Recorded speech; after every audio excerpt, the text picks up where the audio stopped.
Baik, mari kita silakan ibadah kita malam hari ini di dalam berdoa.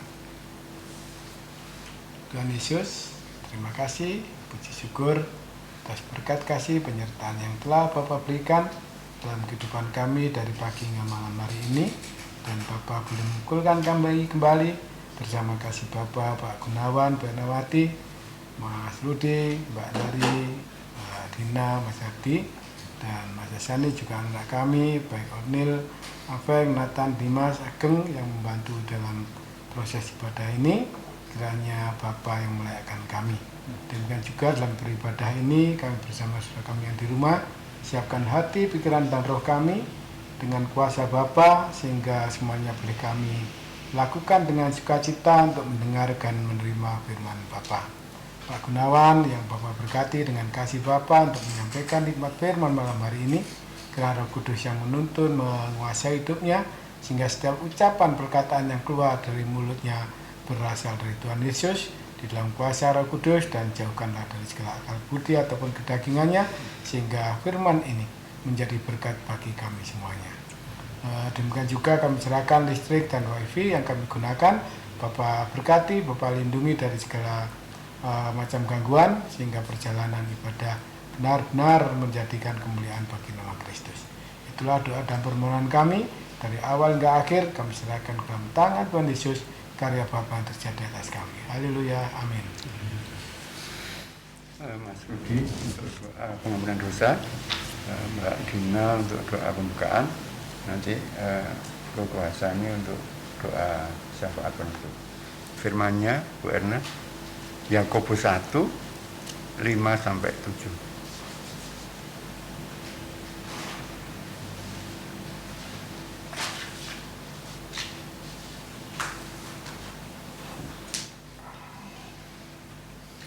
Shalom Alaihim Bisem Yeshua HaMashiach.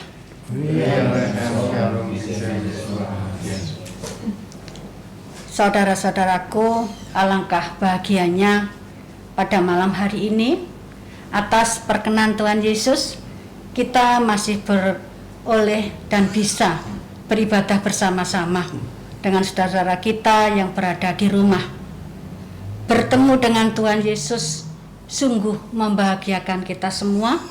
Maka dari itu tinggalkanlah segala beban, pergumulan, dan dosa-dosa kita yang malam hari ini peribadatan ini sungguh membuat hati kita penuh dengan sukacita. Kita pujikan dengan pujian dari PBSR nomor 145. Kita pujikan Oh Sungguh Indah.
Saudaraku semuanya, betapa kita ini di hadapan Allah. Siapakah kita dan apalah kita? Maka dari itu mari kita serahkan hidup kita yang penuh dosa dengan bersembah sujud di muka Tuhan Yesus.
Kepasrahan diri kita semuanya di hadapan Allah. Biarlah Tuhan Yesus sendiri yang semakin melayakkan melalui ungkapan Pemazmur 51 ayat 12-14. Jadikanlah hatiku tahir ya Allah, dan perbarilah batinku dengan roh yang teguh.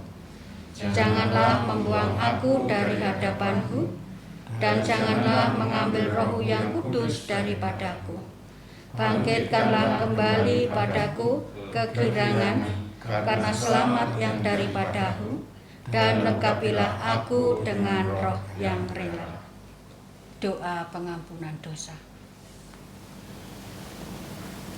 Bapa yang di surga, dengan ucapan syukur dan terima kasih Bapa sudah perkenankan kami di dalam membangun ibadah pada malam hari ini. Tetapi kami menyadari ya Bapa atas segala dosa-dosa dan pelanggaran kami yang masih kami lakukan dalam kehidupan kami. Kami memohon belas kasih pengampunan untuk dosa-dosa dan pelanggaran kami, sehingga kami bisa layak hadir pada ibadah malam hari ini. Kami menyerahkan ibadah malam hari ini mulai awal, pertengahan, hingga akhirnya hanya dalam kuasa Roh Kudus Tuhan Yesus Kristus. Inilah doa dan harapan kami. Kami menyerahkan sepenuhnya di dalam satu nama Tuhan kami, Yesus Kristus. Amin. Apabila kita mengaku dosa kita dengan jujur dan tulus di hadapan Allah, Allah pun akan berbelas kasihan. Maka dari itu dengan sukacita, marilah kita masuk di ruang Maha Kudus.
memuji-muji Dia dengan bersama malaikat di surga.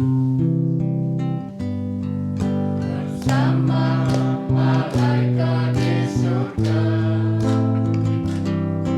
nyanyikan kidung pujian,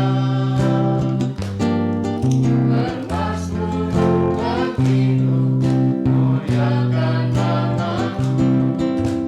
Yesus, aku memuji-Mu. Tanganku ku angkat padamu, masuk dalam hadirat-Mu. Rasakan kasih-Mu, ku jadi milik-Mu. Yesus, aku menyembah-Mu. Hosana, Hosana, aku memuji-Mu. Haleluya, haleluya, aku menyembah-Mu. Kita masuk dalam doa pembukaan. Terima kasih ya Tuhan Yesus atas pengampunan dosa yang telah Bapa berikan kepada kami, sehingga di malam ini kami layak untuk mengadakan ibadah. Kami menyerahkan saudara-saudara kami yang memimpin ibadah di malam ini untuk Ibu Erna, Pak Wibisono, dan juga Pak Gunawan Wibisono. Berkati ya Tuhan Yesus para hamba-Mu ini, sehingga senantiasa dilindungi oleh Roh Kudus. Bapa, demikian juga untuk pembacaan dan perenungan firman, kuasai para hamba-Mu ini, sehingga firman-firman ini, hikmat-hikmat ini hanya dari-Mu. Jauhkan kami semuanya dari segala kuasa-kuasa jahat, baik yang ada dalam hati ataupun tempat ruangan kami masing-masing dalam beribadah. Ini juga kami nyerahkan saudara kami yang akan berdoa syafaat. Berkati juga ya Bapa, kiranya Roh Kudus menyertai. Ya Tuhan Yesus, kami mohon penyertaan-Mu ibadah ini dari awal, pertengahan hingga akhir atas perlindungan Tuhan Yesus saja. Terima kasih ya Bapa. Amin. Kita siapkan hati kita, pikiran kita dalam menerima firman Allah yang telah diberikan kepada kita. Kita pujikan melalui pujian PBSR nomor 369. Ku pasti tahu.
Marilah kita masuk di dalam doa. Dengan penuh rasa syukur dan hormat kami bersama pada malam hari ini ya Bapa, karena Bapa telah menyediakan makanan bagi jiwa-jiwa kami yang haus, yang lelah, yang merindukan kekuatan iman.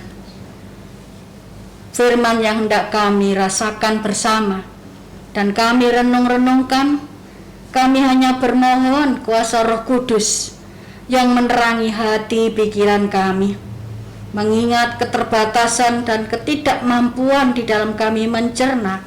Tolong ya Roh Kudus, pimpinlah kami, hamba-Mu yang Bapa utus membacakannya, dan saudara-saudara kami yang juga mendengarkan, terlebih hamba-Mu yang menyampaikan hikmat pengajaran Bapak Gunawan.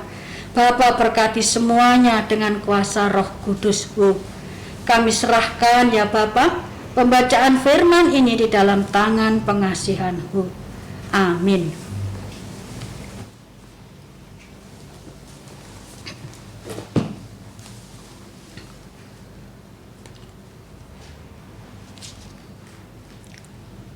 Kita persiapkan dari bacaan kita dari Yakobus 1 ayat 5 sampai 7 yang begini kesaksiannya.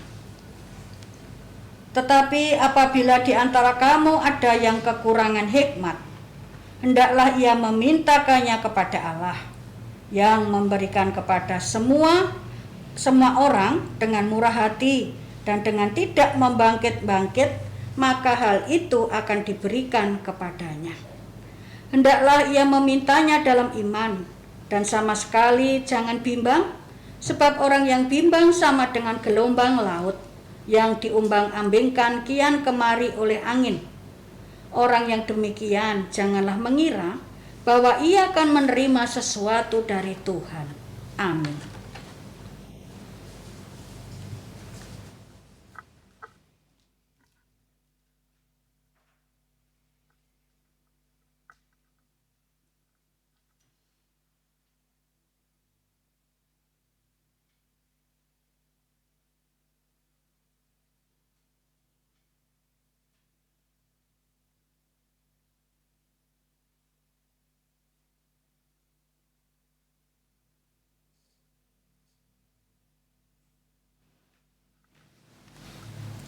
Shalom Aleichem, B'Shem Yesus HaMashiach. Kiranya kasih karunia Allah Bapa, Putra dan Roh Kudus kita terima pada malam hari ini, baik yang ada di rumah maupun yang ada di tempat ini. Bapak Ibu Saudara sekalian, kita bersyukur di dalam keadaan yang masih belum stabil baik bangsa dan negara ini, namun kita tetap memiliki iman percaya kepada Tuhan Yesus, sehingga kita senantiasa mendekat kepadanya melalui ibadah online live streaming ini. Apa yang telah kita dengar, firman yang telah dibaca oleh Bu Erna tadi, khususnya pada Yakobus 1 ayat yang kelima, yang dikatakan apabila di antara kamu ada yang kekurangan hikmat, hendaklah ia memintakannya kepada Allah, yang memberikan kepada semua orang dengan murah hati dan dengan tidak membangkit-bangkit. Bapak Ibu Saudara sekalian, dikatakan bahwa kekurangan hikmat. Berarti Yakobus ini mengetahui bahwa di antara yang disampaikan, di antara orang yang disampaikan itu semua sudah berhikmat, tetapi ada yang kekurangan hikmat. Kita mengetahui bahwa Rasul Yakobus ini adalah saudara Tuhan Yesus, ya, yang memang dalam kitab Yakobus ini lebih ditekankan perihal tentang hikmat. Dan ayat kelima pada pasal 1 ini merupakan ayat kunci yang disampaikan oleh Rasul Yakobus. Sebenarnya apa hikmat itu? Hikmat itu adalah kemampuan rohani untuk mengenal, untuk mengetahui, untuk merasakan apa yang dikehendaki Allah dalam kehidupan kita. Jadi hikmat ini sangat kita perlukan. Karena apabila kita berhikmat, maka kita berpikir sebagaimana pola pikir Allah. Dan kita bertindak sebagaimana yang dikehendaki oleh Allah. Ya. Sehingga kita akan berjalan dalam kebenaran. Dan apa yang kita lakukan tepat sebagaimana yang Allah kehendaki. Sehingga apabila seseorang melakukan hal seperti itu, maka acuan standarnya itu adalah firman Tuhan. Dan firman itu selalu berada pada hati orang yang berhikmat itu. Ya. Bersyukur apabila kita memang ditambahkan hikmat itu. Oleh karenanya, seyogianya apabila kita memohon kepada Allah agar ditambahkan hikmat kepada kita. Karena hikmat itu berasal dari Allah. Kita tahu bahwa pada perjanjian lama, manusia pertama yang memohon hikmat itu adalah Raja Israel yang bernama Salomo. Salomo ini memohon hikmat kepada Allah sebagaimana yang tertulis pada 1 Raja-Raja 3. Kita akan baca 1 Raja-Raja 3 mulai ayat yang ke-9. Jadi Salomo yang pada waktu usia muda dia diangkat menjadi Raja Israel menggantikan ayahnya Daud, dia merasa ya, bahwa di dalam kemudaannya itu ada kekhawatiran. Bukan kekhawatiran karena daerah taklukan ayahnya nanti akan memberontak kembali, ya. Bukan kekhawatiran yang bersifat hal-hal yang fana, tetapi yang dia minta itu ada merupakan hal yang sungguh menjadi esensi kebutuhan seorang raja. Mas Rudi tolong dibaca 1 Raja-Raja 3 mulai ayat 9. 1 Raja-Raja 3 ayat 9. Maka berikanlah kepada hamba-Mu ini hati yang paham menimbang perkara untuk menghakimi umat-Mu dengan dapat membedakan antara yang baik dan yang jahat. Sebab siapakah yang sanggup menghakimi umat-Mu yang sangat besar ini? Ya, jadi yang diminta itu adalah hati yang faham menimbang perkara. Ini adalah hikmat. Ya. Apabila seseorang bisa menimbang perkara dengan tepat dan baik, orang itu berhikmat. Ya. Karena apa? Karena orang yang dapat faham menimbang perkara ini mengetahui yang baik dan yang jahat. Sehingga ini merupakan permintaan Raja Salomo ketika dia baru diangkat menjadi raja. Bukan hal-hal yang lain yang meresahkan hatinya, tapi hikmat ini yang meresahkan hatinya. Dia merasa bahwa dirinya itu kekurangan hikmat. Ya. Ayat yang 10, Pak Dari. 10. Lalu adalah baik di mata Tuhan bahwa Salomo meminta hal yang demikian. Jadi berfirmanlah Allah kepadanya, oleh karena engkau telah meminta hal yang demikian dan yang tidak meminta umur panjang atau kekayaan atau nyawa musuhmu, melainkan pengertian untuk memutuskan hukum. Ya. Di pandangan Allah, permintaan Salomo ini adalah baik. Ya. Karena ditegaskan sekali lagi, dia tidak meminta yang lain-lain. Meminta untuk menguasai musuh-musuhnya, meminta untuk kekayaan, ya, umur panjang, itu tidak diminta. Tetapi yang diminta itu adalah memohon hikmat. Oleh karenanya ayat berikutnya, maka sesungguhnya aku melakukan sesuatu dengan permintaanmu itu. Sesungguhnya aku memberikan kepadamu hati yang penuh hikmat dan pengertian, sehingga sebelum engkau tidak ada seorang pun seperti engkau, dan sesudah engkau takkan bangkit seorang pun seperti engkau. Ya, Allah menegaskan, aku memberikan kepadamu hati yang penuh hikmat. Ya. Oleh karenanya, sejak saat itu Salomo dikenal sebagai raja yang berhikmat, raja yang bijaksana, ya, raja yang tidak ada tandingannya dalam mengetahui hal yang benar dan yang salah. Tetapi kemudian pada ayat berikutnya, Mbak Dina, ayat 13.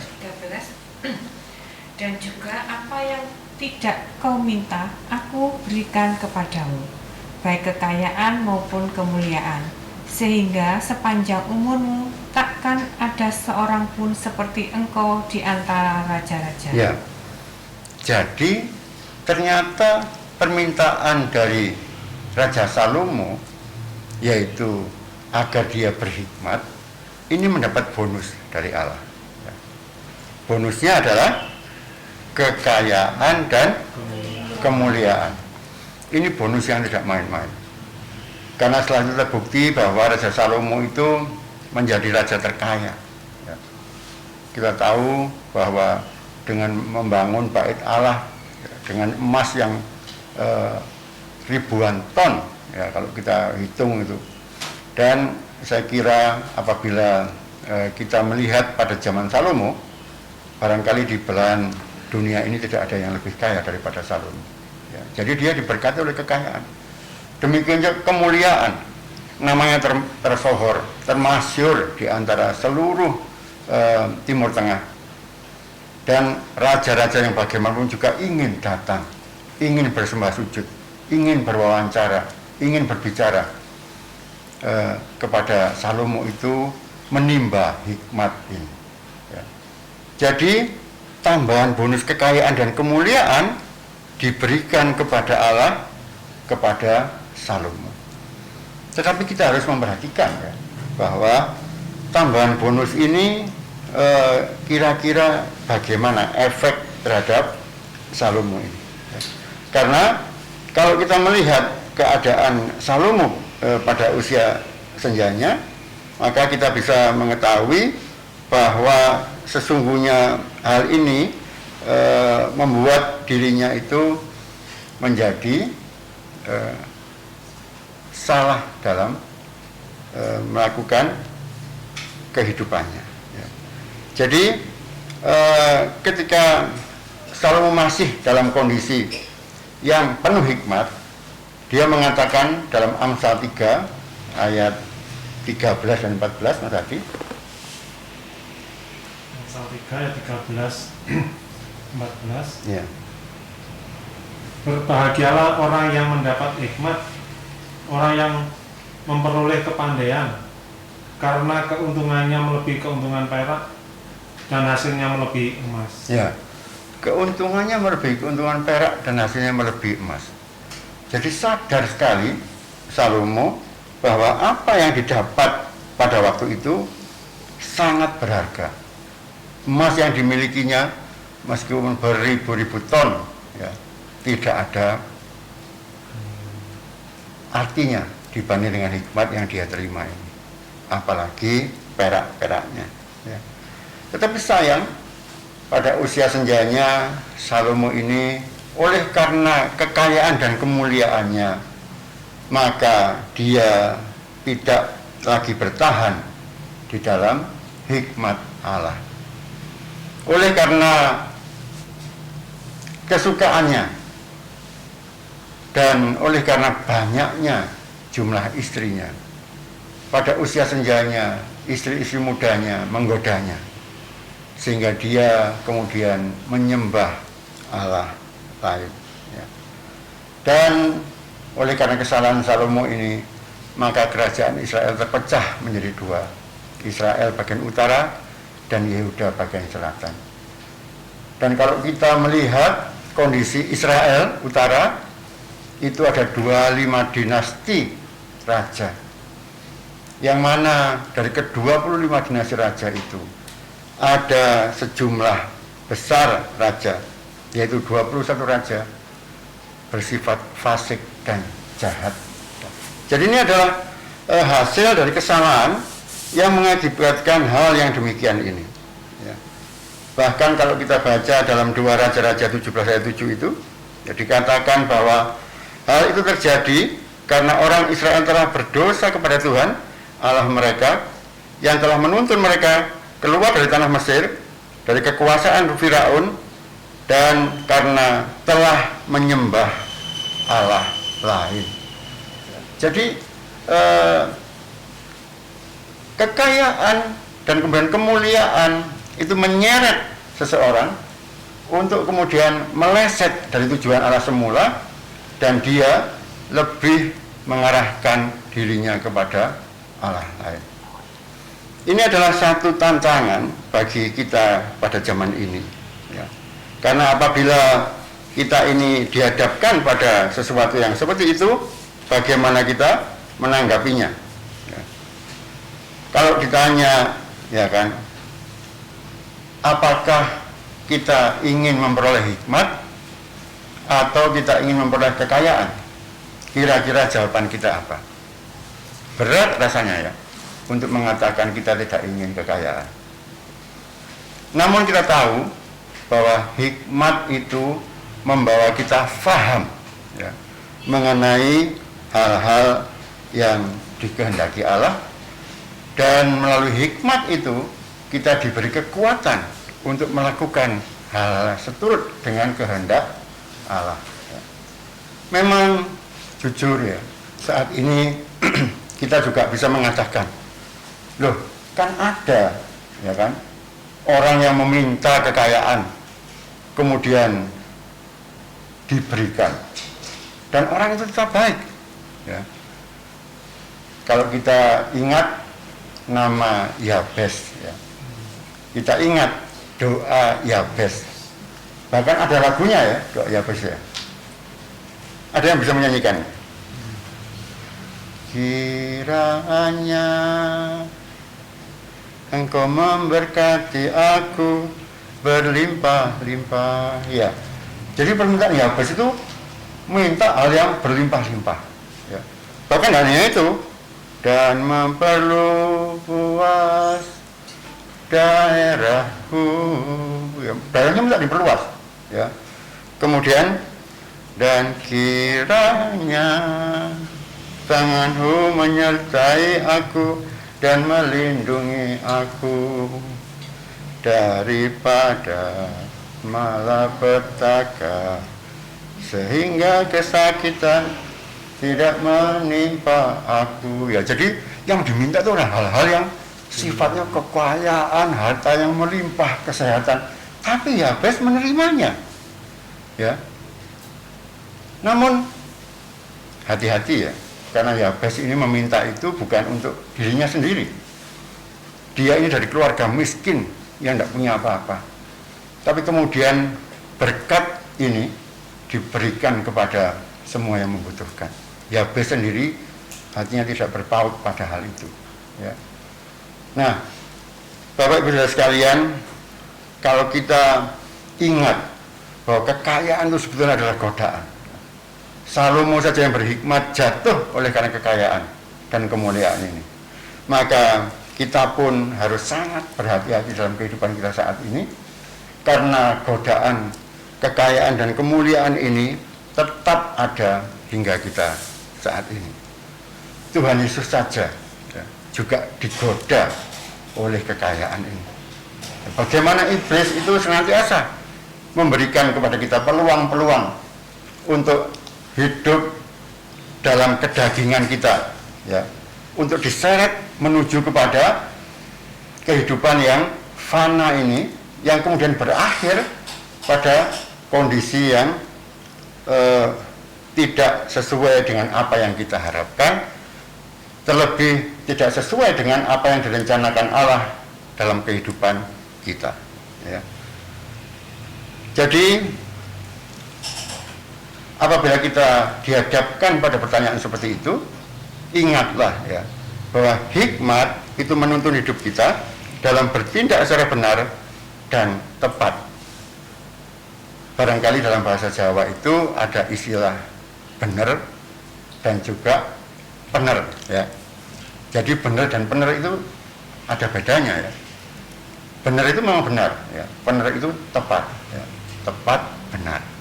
Nah, ini adalah satu hal yang seharusnya lebih kita prioritaskan dibanding yang lain, ya. Kemudian sifat kebenaran dan ketepatan di dalam tindakan dalam kehidupan ini yang kita upayakan. Pertanyaannya lagi, bisakah kita melakukannya? Di dalam kehidupan yang lalu, raja-raja tadi ada 25 dinasti, 21 diantaranya berbuat salah, 3 ragu-ragu, hanya 1 yang benar. Ya. Maka bisa dikatakan sulit bagi kita untuk melakukannya. Namun Rasul Paulus melalui Roma 8 ayat 5 dan 6 dikatakan bahwa sebab mereka yang hidup menurut daging, ya, silakan dibaca kok, Roma 8, 5 dan 6. Roma 8, 5 dan 6. Sebab mereka yang hidup menurut daging memikirkan hal-hal yang dari daging, mereka yang hidup menurut roh memikirkan hal-hal yang dari roh. Karena keinginan daging adalah maut, tetapi keinginan roh adalah hidup dan damai sejahtera.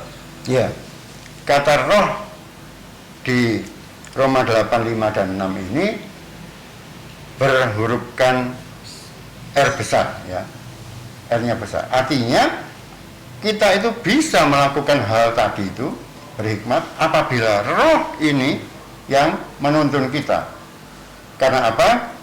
Karena dikatakan bahwa mereka yang hidup menurut daging memikirkan hal-hal yang dari daging, mereka yang hidup menurut roh R besar memikirkan hal-hal yang dari roh. Ya. Karena keinginan daging adalah maut, keinginan roh adalah hidup dan damai sejahtera. Bedakan antara hidup dengan serba kaya raya, ya, dengan harta benda yang berlimpah, dengan damai sejahtera. Belum tentu orang yang memiliki kekayaan luar biasa mengalami damai sejahtera. Tetapi orang yang mengalami damai sejahtera pasti ada ketentraman dalam hidupnya. Nah, ini dijelaskan lagi pada ayat 11. Mas Rudi, dibaca ayat 11. Dan jika roh Dia yang telah membangkitkan Yesus dari antara orang mati diam di dalam kamu, maka Ia yang telah membangkitkan Kristus Yesus dari antara orang mati akan menghidupkan juga tubuhmu yang fana itu oleh rohnya yang diam di dalam kamu. Jadi intinya itu jika roh Dia, ya. Jadi roh Dia ini adalah roh Allah yang telah membangkitkan Yesus dari antara orang mati diam di dalam diri kita. Ya. Artinya memang kita sendiri tidak mampu, tetapi jika Dia, roh Allah itu diam di dalam diri kita, maka kita akan dihidupkan sebagaimana Tuhan Yesus yang telah mati di kayu salib dihidupkan kembali, dan oleh rohnya yang diam di dalam kita. Jadi intinya adalah pergaulan kita dengan roh Allah ini yang memampukan kita untuk berhikmat, ya, untuk memiliki hikmat tadi, ya. Sehingga di dalam kehidupan kita sudah seyogianya kita senantiasa berhubungan dengan Roh Kudus, ya, sejak kita bangun pagi sampai kita kembali ke peraduan lagi, kiranya hubungan kita dengan Roh Kudus senantiasa ada. Tetapi ini bukan mudah, adalah suatu perjuangan, ya, bukan mudah, suatu perjuangan. Oleh karenanya Rasul Paulus juga menekankan bahwa perlu adanya perjuangan yang terus-menerus, ya, terhadap segala sesuatu yang membatasi karya Allah di dalam hidup kita. Ya. Ini semua harus kita lakukan dalam rangka kita hidup mengikut Kristus, ya. Hidup dalam menyangkal diri, ya.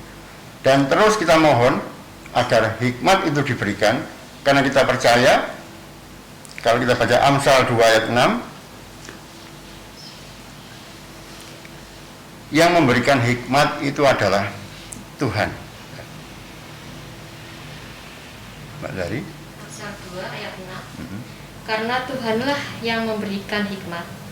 Dari mulutnya datang pengetahuan dan kepandaian. Ia menyediakan pertolongan bagi orang yang jujur, menjadi perisai bagi orang yang tidak bercela lakunya. Ya. Sambil cukup. Jadi seperti Yakobus 1 ayat 6 tadi ditegaskan, ya. Kita harus meminta, ya, dan memintanya itu dengan tidak bimbang. Mbak Dina dibaca lagi Yakobus 1 ayat 6 yang A saja. Hendaklah ia memintanya dalam iman dan sama sekali jangan bimbang. Ya. Sebab orang yang bimbang sama dengan gelombang laut yang diombang-ambingkan kian kemari oleh angin. Ya. Jadi sebagaimana Amsal menegaskan bahwa Tuhanlah yang memberikan hikmat. Dan kembali lagi Yakobus mengatakan, apabila kamu memintanya, mintalah dalam iman dan janganlah bimbang. Ya. Karena seringkali iblis itu membisikkan kepada diri kita, kamu yang udah banyak berbuat dosa, melakukan yang salah ini dan itu, bagaimana kamu bisa dekat kepada Allah? Bagaimana kamu bisa menerima hikmat? Ya. Padahal Allah menunggu kita meminta hikmat kepadanya. Janganlah kita bimbang untuk senantiasa memohon hikmat itu kepada Allah. Matius 21 ayat 22. Mas Adi. Matius 21 ayat 22. Iya. Dan apa saja yang kamu minta dalam doa dengan penuh kepercayaan, kamu akan menerimanya. Ya. Jadi kalau kita yakin, kita percaya, kita tidak bimbang, maka hikmat itu akan diberikannya kepada kita. Yang terakhir, Markus 11 ayat 24 tuh. Markus 11 ayat 24.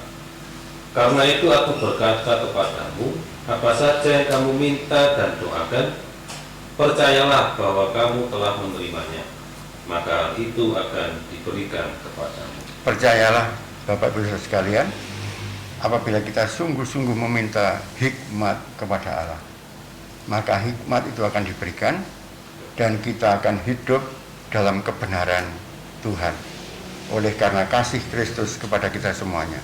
Kiranya Roh Kudus menyempurnakan akan pemahaman hal ini dan kita diperkenankan untuk mempraktekkan dalam kehidupan kita sehingga kita dipimpin, dituntun, bahkan diberkati oleh Bapa, Putra, dan Roh Kudus. Amin.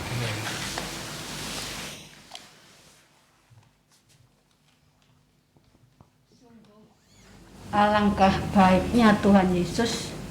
Malam hari ini kita berbahagia sekali karena bertemu dengan Tuhan Yesus yang ternyata malam hari ini Tuhan Yesus mengutus kita, mengajak kita untuk hidup senantiasa memohon hikmat dari Allah. Saudaraku, hikmat yang berasal dari Roh Kudus yang memimpin hidup kita, berarti kita juga harus belajar dan berusaha peka akan suara Roh Kudus. Marilah kita bersyukur dengan firman ini dan kita bersyukur juga dalam menghanturkan persembahan syukur dengan pujian 535 dari PBSR, betapa baiknya Engkau Yesus. Bersama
syafaat dan penuntut.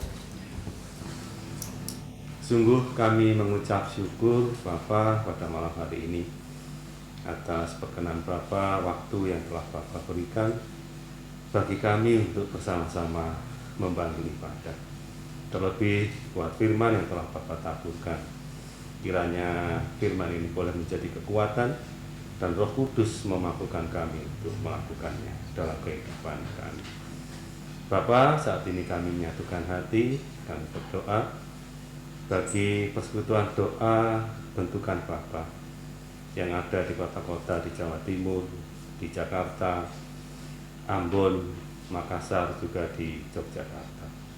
Kami mohon Bapa kekuatan bagi para imam, sapa guru, piranti yang telah Bapa pilih di dalam mereka menggembalakan domba-domba-Mu, sehingga mereka juga terus membawa domba-domba-Mu mendekat kepada Bapa. Demikian pula bagi gereja-gereja yang ada di Indonesia, para pendeta, para pengerja, guru Injil, juga semua yang Bapa utus untuk memberitakan firman. Kiranya Bapa berkati, sehingga mereka juga terus membawa jemaat-Mu untuk terus beribadah kepada-Mu. Kami juga menyerahkan negara bangsa kami, Indonesia ini di saat ini ya Bapa, di mana pandemi yang masih belum berlalu, juga banyaknya bencana yang terjadi.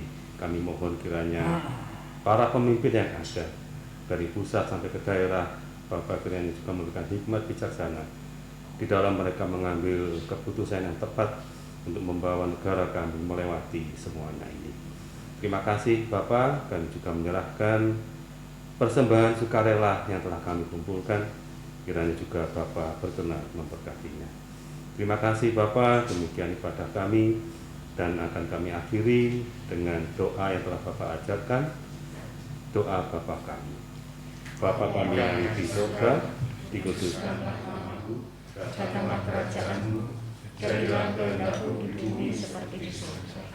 Berikanlah kami pada hari ini makanan kami yang secukupnya, dan ampunilah kami akan kesalahan kami, seperti kami juga mengampuni orang yang bersalah kepada kami.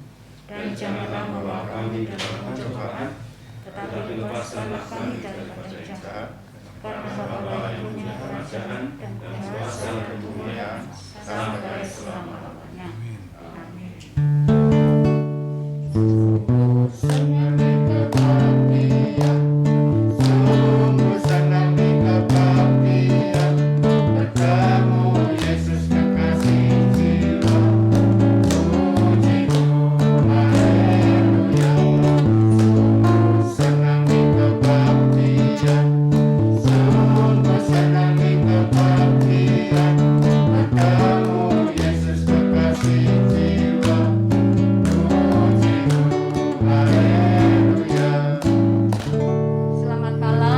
Yesus memberkati kita semua. Amin.